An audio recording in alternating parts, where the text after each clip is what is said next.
de los estados financieros que vamos a auditar en nuestro trabajo de auditoría.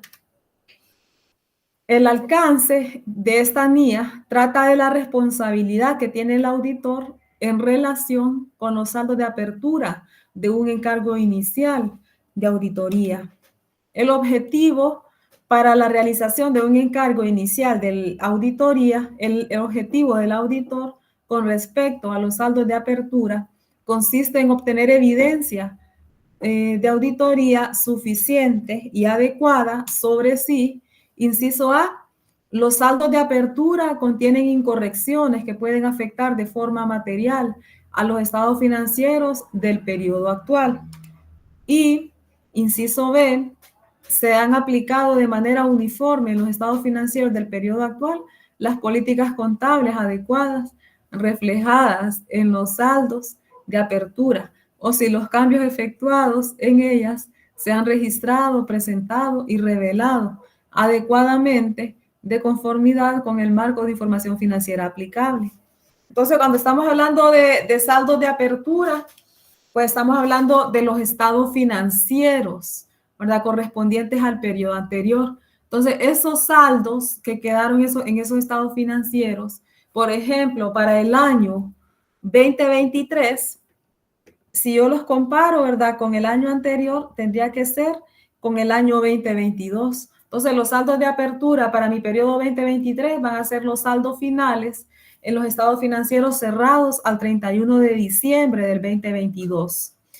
Si nosotros nos fijamos, ¿verdad? Y ya he tenido esta consulta con otros grupos de estudiantes y les he consultado. Al momento de evaluar los saldos de apertura de un estado financiero con respecto a otro, yo voy a tener, por ejemplo, en el estado de situación financiera o balance general, mis saldos de apertura al 1 de enero del año 2023, por ejemplo, van a ser los saldos de cierre del estado de situación financiera al 31 de diciembre de 2022. Para el flujo de efectivo, mi saldo inicial de caja de flujo de efectivo va a ser igual al saldo final en caja en el flujo de efectivo del periodo anterior. Para el estado de cambios en el patrimonio, igual, ¿verdad? Pero hay una característica diferente para el estado de pérdidas y ganancias o estado de resultado. ¿Cuál es esa característica? ¿Alguno de ustedes me lo puede mencionar? Voy a poder comparar saldos de apertura en este tipo de estado financiero.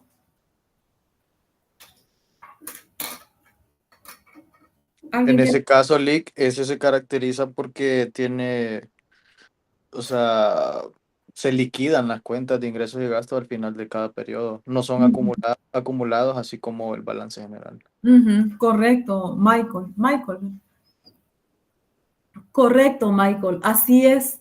El estado de pérdidas y ganancias o estado de resultado se liquida tal cual usted lo menciona. Entonces, por ejemplo, el saldo que tenían al 31 de diciembre, ahí se va a liquidar contra las cuentas de pérdidas y ganancias, como usted lo menciona, por lo que los saldos de apertura ya para el siguiente periodo, vamos a ver nosotros que las cuentas del estado de resultado todas van a estar en cero.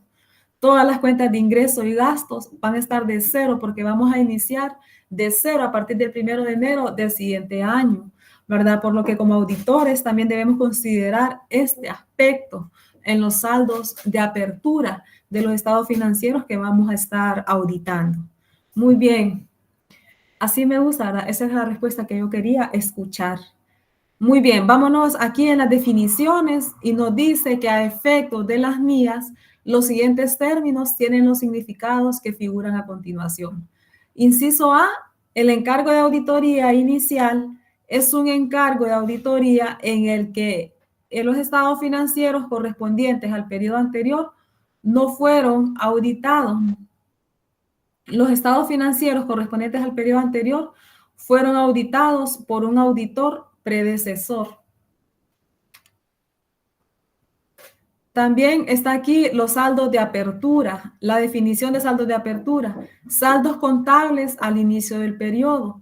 Los saldos de apertura se corresponden con los saldos al cierre del periodo anterior y reflejan los efectos tanto de las transacciones y hechos de periodos anteriores, como de las políticas contables aplicadas en el periodo anterior. Los saldos de apertura también incluyen aquellas cuestiones que existían al inicio del periodo y que requieren revelación de información, como por ejemplo las contingencias y los compromisos. También la NIA nos define lo que es el auditor predecesor. Entonces, por acá nos dice que el auditor predecesor es auditor de otra firma de auditoría que auditó los estados financieros de una entidad en el periodo anterior y que ha sido sustituido por el auditor actual. Entonces, puede ser que sea un auditor que sea de otra firma, ¿verdad? En los que otra firma auditora auditó estos estados financieros en el periodo anterior. También puede darse el caso que sean de la misma firma, pero que el auditor predecesor ya no esté, ¿verdad? Tal vez porque se haya ido o porque tenga otro cargo o porque haya sido rotado, ¿verdad? Entonces, básicamente, cuando nos habla de auditor, pues nos está hablando directamente de la estructura más alta del área de auditoría, ¿verdad? Porque es el que firma como en representación de la firma auditora, es el que firma el informe de auditoría, ¿verdad? Entonces a él se le llama pues auditor predecesor. No sé si está acá otro, no encuentro otro término, ¿verdad? Entonces, adicionalmente a esto, no sé si hay otra NIA ahora donde nos explica, por ejemplo, el auditor sucesor, ¿verdad? O el plan de sucesión.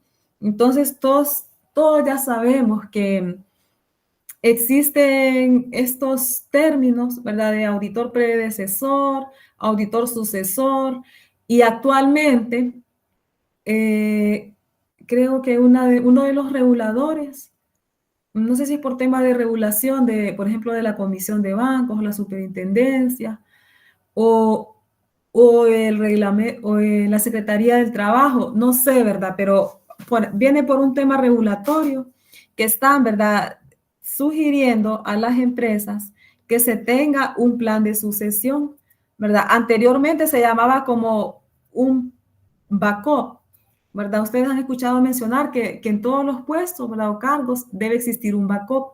O sea, una persona, ¿verdad?, que esté preparada para hacer el trabajo de otra persona especializada, para que en el caso de que la persona llegara a faltar, entonces esta persona, este backup, está listo, ¿verdad?, para asumir ese rol. Entonces, hoy en día, ellos le están llamando como un plan de sucesión. Y no sé, ¿verdad? Tendríamos que indagar e investigar en varias organizaciones para ver si se les está exigiendo, ¿verdad?, esa parte de plan de sucesión. Entonces, ¿qué es un plan de sucesión? Es básicamente preparar, ¿verdad?, a otra persona, por ejemplo, un auditor predecesor que tiene todos los conocimientos requeridos para hacer el trabajo, debe tener un plan de sucesión, o sea, un sucesor que va a estar preparado para sucederlo y llevar a cabo este trabajo, ¿verdad?, con la misma calidad o, si es posible, con mayor calidad que la que tenía el auditor anterior, ¿verdad? Entonces, básicamente a eso se le llama un plan de sucesión, y no solo en auditoría se debe aplicar, sino en todos los puestos, ¿verdad? En la parte de contabilidad, en la parte de finanzas, en la parte operativa, en la parte de compra, en todos los procesos debemos tener este backup. ¿Por qué? Porque también hay una norma que nos habla de la continuidad del negocio, ¿verdad? O sea, ¿qué significa la continuidad del negocio? Que pase lo que pase, el negocio debe continuar, ¿verdad? O sea, que la ausencia de un recurso no debe limitar que las operaciones se continúen ejecutando. Entonces, como buena práctica, están recomendando eso. Ya desde los antiguos tiempos, ¿verdad? Si ustedes han estudiado las historias de la Biblia, ¿verdad?, y que no son historias, sino que son sucesos reales, ¿verdad?, pasados, ¿verdad?, que han ocurrido a nivel histórico, pero que han sido reales. ¿Han escuchado ustedes historias relacionadas con los planes de sucesión, verdad? Entonces, hay un plan de sucesión que me gusta mucho, que es el plan de sucesión de los profetas, ¿verdad? Ustedes han escuchado mencionar al profeta Elías y al profeta Eliseo, ¿verdad? ¿Sí o no? Sí, en la Biblia habla de ellos. Perfecto. Entonces, ¿qué nos dice de Elías y Eliseo? Nos dice que Elías era un profeta y que él tenía una intimidad muy grande con Dios, o sea, con Jehová. O sea, y él le tenía tanta confianza a Jehová, ¿verdad? Y él, o sea, él era muy íntegro, ¿verdad? Delante de los ojos de Jehová.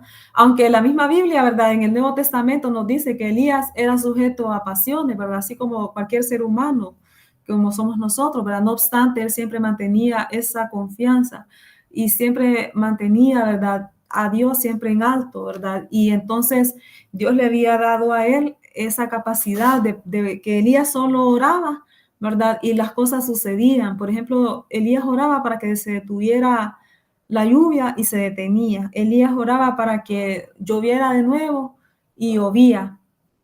Elías oraba para que se le abrieran los ojos a alguien, los ojos espirituales, y se le abrían, ¿verdad? Entonces, ¿qué pasó? Elías también tenía un criado, ¿verdad? Llamado Eliseo. Entonces, ¿qué pasó con Eliseo? Eliseo le dijo a Elías, yo quiero, le dijo, que tú me des un poquito, le dijo, de tu unción, ¿verdad? Dame un poquito de tu unción. O sea, porque Elías, ustedes saben que los ungidos, ¿verdad? Tienen como dones, ¿verdad? Dados por el Espíritu Santo y por Jehová, ¿verdad? Para poder hacer cosas, cosas sobrenaturales, ¿verdad? En el nombre de Jehová o en el nombre de Dios. Entonces, Eliseo le dijo, ¿verdad? Quiero tener un poquito de tu unción. Entonces, Elías le dijo, yo te aseguro que si me vieras, le dice, cuando yo partiera a esta tierra, tú vas a tener doble unción, ¿verdad? Que la que yo tengo. Entonces, Eliseo andaba, ¿verdad? Y aprendía, hacía todo lo que Elías hacía, todo, la manera de que él se entrenó bien y él fue el sucesor de Elías, ¿verdad? Él era el plan de sucesión de Elías. Y en la Biblia, ¿verdad? Yo no lo he logrado ratificar que sea cierto, ¿verdad? Pero sí he leído donde Elías le dijo que él iba a tener doble porción. Quiero ver si todavía estoy en línea, ¿verdad? Si no me he salido. Sí, Lila, estamos Aquí estoy en línea. Ok, entonces, ¿qué pasó? La Biblia, ¿verdad? Hay otros pastores, ¿verdad? Que son expertos y mencionan que ellos han contado, ¿verdad? Los milagros que hizo Eliseo y dicen que fueron 14 y que los que hizo Elías solo fueron 7. Pero entonces sí le duplicó, ¿verdad? En su plan de sucesión duplicó la capacidad, ¿verdad? La calidad de su predecesor. Entonces, básicamente, ¿verdad? Igual cuando un auditor sucesor viene, ¿verdad? O cualquier sucesor que venga, debe, ¿verdad? Tener esa aspiración. Si yo quiero ser tu sucesor, me voy a entrenar, ¿verdad? Y voy a hacer o voy a dar, ¿verdad? El doble o la mía extra, el doble de lo que tú estás haciendo, ¿verdad? Y en todos los puestos, pues así debemos hacer, ¿verdad? Y no solo en los puestos operativos, también en los puestos de docencia. Ustedes saben, ¿verdad? Que los docentes, pues día con día, ¿verdad? Uno va avanzando y va a haber un momento, ¿verdad? En que los docentes que estamos ya vamos a necesitar un plan de sucesión también, ¿verdad? Entonces, para eso también se necesitan profesionales, ¿verdad? Capacitados y que quieran asumir el reto y que digan, sí, aquí estoy yo, ¿verdad? Yo asumo el reto y yo voy a suceder, ¿verdad? Va a ser el plan de sucesión de estos docentes y yo lo voy a duplicar, ¿verdad? En calidad, en capacidad, en conocimiento, ¿verdad? Así como hizo Eliseo con Elías. Ok, dígame. Alguien levantó la manito. No.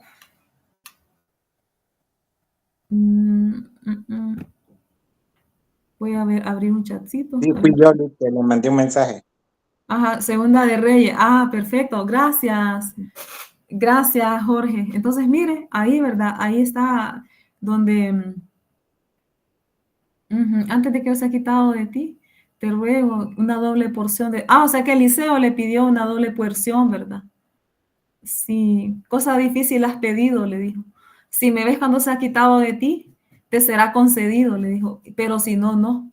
Entonces, dicen que Eliseo, ¿verdad? Vio cuando Elías fue arrebatado en un torbellino hacia arriba, ¿verdad? Y lo jaló y solo le quedó el manto, y no sé qué más le quedó, ¿verdad? El manto o el bastón, no sé. Pero sí, ¿verdad? Los expertos mencionan que Eliseo hizo 14 milagros, ¿verdad? Y Elías 7. Entonces yo quiero ratificar esa parte, pero me tengo que sentar una tarde, ¿verdad? Agarrar todo el libro de Segunda de Reyes y empezar a contarlo, ¿verdad? Para ratificar y poder decir que, poder constatar, ¿verdad? Lo que los expertos dicen.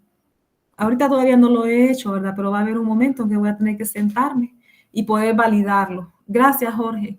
Entonces, y así como Eliseo, ¿verdad? También hay otros planes de sucesión, ¿verdad? Pero ya son ungidos por parte de Jehová, ¿verdad? Por ejemplo, Jehová ungió a David, ¿verdad? Y cuando lo ungió, él lo ungió desde que David era muy chiquitito, ¿verdad? Como de sus 16 años. Y cuando David asumió el puesto, ¿verdad? Ya habían pasado muchos años. Entonces, cuando Dios lo unge, ¿verdad? Dios lo va a ungir con tiempo mucho atrás y desde que Jehová lo unge, tiene que empezar usted su tiempo de preparación. Y cuando hablamos de tiempo de preparación, que usted se va a estar preparando, aunque usted crea que no va a pasar, usted tiene que prepararse. Yo quiero hacer esto, mi plan es llegar a alcanzar esto, ¿verdad? Y mire a Eliseo cómo le pidió, ¿verdad? Yo quiero una doble porción de ti. Entonces, ¿qué voy a hacer para alcanzar y superarte? Entonces, voy a hacer esto, me voy a preparar con esto, voy a estudiar esto, voy a dedicar un tiempo para hacer trabajo de calidad, voy a investigar, voy a tratar de hacer las cosas, voy a investigar funciones, fórmulas, ¿verdad? Y así sucesivamente.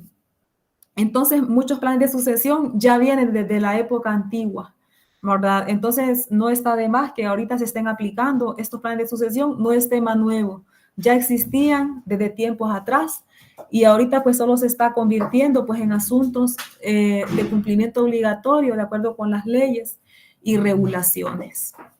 Muy bien, entonces vamos a continuar, ¿verdad? Aquí nos dice, nos habla sobre los procedimientos de auditoría y los saldos de apertura. Entonces nos dice, el auditor leerá los estados financieros más recientes, en su caso, y el correspondiente informe de auditoría del auditor predecesor, si lo hubiera, en busca de información relevante en relación con los saldos de apertura, incluida la información revelada. Bien, solo quiero corroborar, estamos a tiempo, ok. Entonces, mire, congruencia de las políticas contables. Entonces, el auditor obtendrá evidencia de auditoría suficiente y adecuada sobre si en los estados financieros del periodo actual se han aplicado de manera congruente las políticas contables reflejadas en los saldos de apertura y sobre si los saldos cambios y sobre si los cambios efectuados en ellas se han registrado, presentado y revelado adecuadamente de conformidad con el marco de información financiera aplicable. O sea que cuando hablamos de congruencia en políticas contables, vamos a verificar que los saldos, como ya lo hemos mencionado durante toda la clase, los saldos, las cuentas, estén categorizadas de manera adecuada, de manera correcta. O sea, que hayamos registrado las transacciones en la cuenta que el catálogo contable, que la política contable o que la norma contable recomienda, ¿verdad? Por ejemplo, que no hayamos ido a registrar en propiedad, planta y equipo el material de empaque, ¿verdad? Entonces, esa es la congruencia, ¿verdad? En cuentas y congruencia de los montos, que los montos sean registrados de manera adecuada según las facturas o documentos contables. Conclusiones e informe de auditoría. Entonces, el auditor, al momento de que emite su informe, entonces sobre los saldos de apertura se debe dejar, ¿verdad? Unos apartados dentro del informe de auditoría, donde se permita mencionar lo observado durante la auditoría. Entonces, ahí le dice que si el auditor no puede obtener evidencia de auditoría suficiente y adecuada con respecto a los saldos de apertura, expresará una opinión con salvedades o denegará la opinión sobre los estados financieros según corresponda. Entonces, nosotros en la siguiente auditoría, en la siguiente clase, siguiente curso, ¿verdad? Vamos a ver en la NIA 700, NIA 705 y 706 los tipos de opinión que se pueden expresar en un informe de auditoría. Entonces, aquí le habla de un tipo de opinión y le habla de un tipo de opinión con salvedades y de negación de opinión. O sea, estos son dos tipos de opinión, miren. Opinión con salvedades es un tipo de opinión y de negación o abstención de opinión es otro tipo de opinión de las 4 que existen. Se las voy a mencionar así de forma rápida, ¿verdad? Para que ustedes no se queden con la incógnita de cuáles son. Entonces, la primera opinión que se puede dar es opinión sin salvedades o no modificada, ¿verdad? Sin salvedades, no modificada o favorable. Es lo mismo. Opinión sin salvedades, no modificada o favorable. ¿Qué indica esto? Que nosotros, el auditor, obtuvo evidencia suficiente y adecuada respecto a los saldos, ¿verdad? Tanto de apertura como los saldos auditados y todos los aspectos relacionados con la contabilidad y los estados financieros. Entonces, si usted identificó que todo estaba correcto, su opinión va a ser favorable y ese es el primer tipo de opinión. El segundo tipo de opinión es una opinión desfavorable, que va a ser una opinión modificada, o sea, con salvedades. Y hay una, ¿verdad?, que nos habla que, por ejemplo, si las incorrecciones identificadas no impactan de manera generalizada a todos los estados financieros, se considera que es de menos impacto este tipo de opinión con salvedades o de favorable. Pero si usted identifica que las incorrecciones o los errores impactan de manera generalizada a todo el conjunto de estados financieros, su opinión desfavorable o con salvedades va a tener un impacto más fuerte. Entonces, esa es la tercera, ¿verdad? Y si usted no llega a obtener evidencia suficiente y adecuada para concluir, usted va a denegar o abstenerse de opinión de los estados financieros, ¿verdad? Si la norma o el contrato se lo permite, usted va a denegar la opinión. Entonces, al momento que usted hace el contrato del encargo de auditoría, usted como auditor puede incluir una cláusula dentro del contrato donde usted aclare y especifique si al no tener la evidencia suficiente y apropiada de parte del área o de la empresa auditada, vamos a abstenernos de opinar o vamos a denegar nuestra opinión, ya que no podemos concluir, ¿verdad?, sobre una base que no tiene sustento de evidencias documentales que nos permitan dar una opinión sobre los saldos de los estados financieros, ¿verdad? Entonces, eso se puede hacer. Entonces, ahí les mencioné en resumen los 4 tipos de opinión que se pueden expresar en una auditoría, tanto de estados financieros como otra auditoría, ¿verdad?, de cualquier tipo. Si no hay evidencia, hay una limitación en el alcance.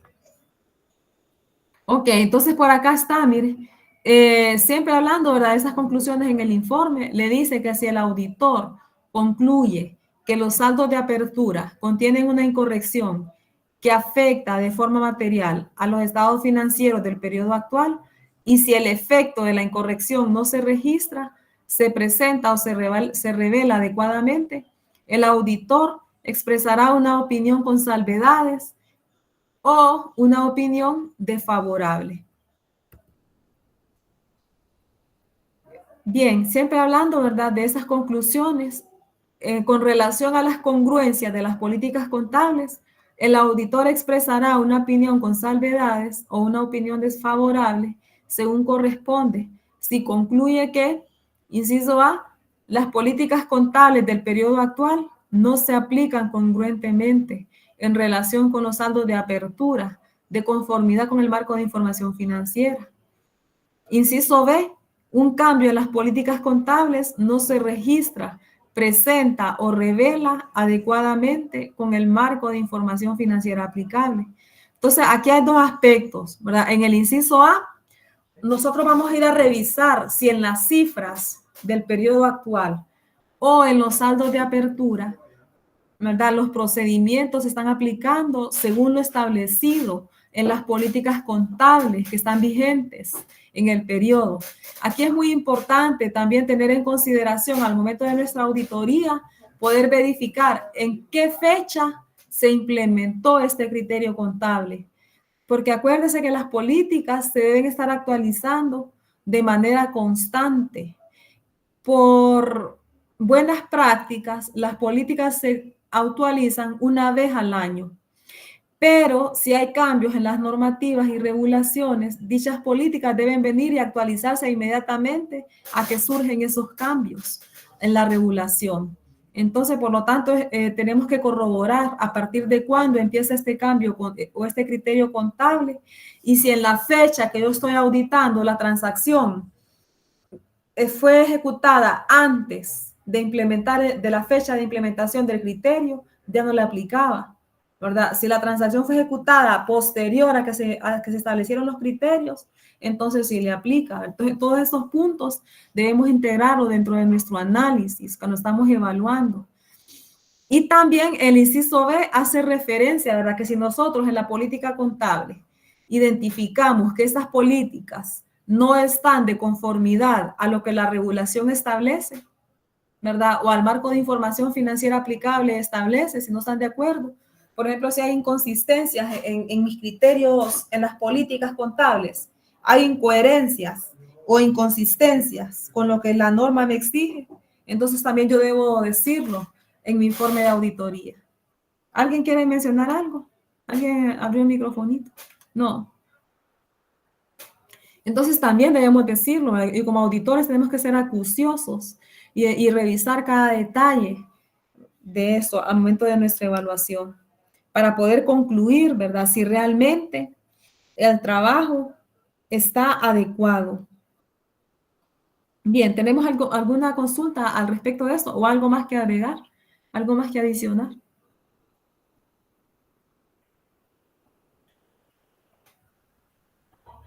No. Los momentos no, Lick. Dígame, ¿alguien levantó la manito? Yo, Lick, Michael. Díganos, Michael. Lick, pero en ese caso, cuando tenemos la opinión preliminar, por así decirlo, con salvedades, uno tiene la posibilidad de quizás reunirse con el auditor y presentarle quizás la evidencia o los respaldos que esté requiriendo, ¿verdad? Para poder terminar de limpiar la opinión, por así decirlo. Ajá, correcto. Es muy correcto lo que Michael especifica.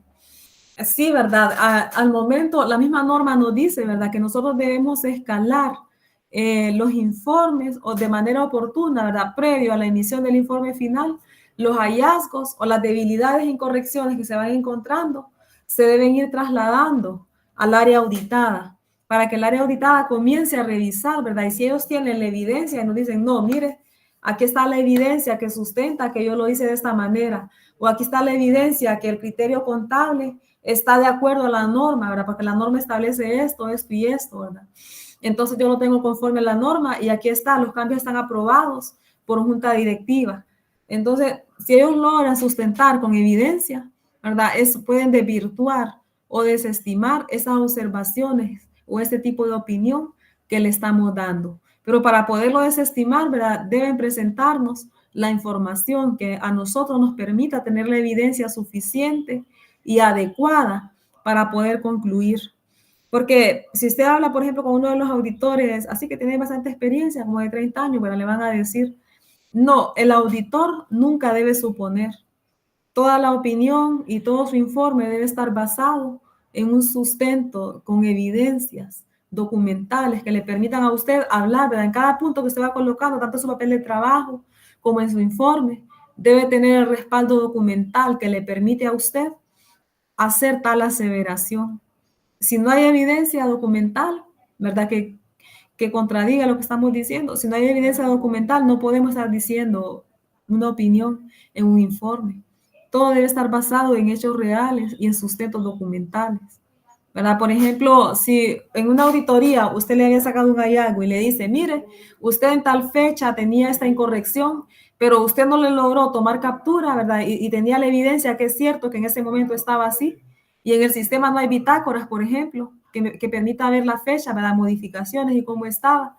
Entonces, el auditado puede ir a corregirlo, ¿verdad? Cuando ya le presente a usted la evidencia, no, mire, yo lo tengo correcto, usted se equivocó en su opinión. Entonces, ¿qué pasa si el auditor no capturó en ese momento la evidencia que le permitiera verificar que a esa fecha sí tenía la incorrección, ¿verdad? No hay un documento que sustente o contradiga lo que el auditado me está presentando para defenderse.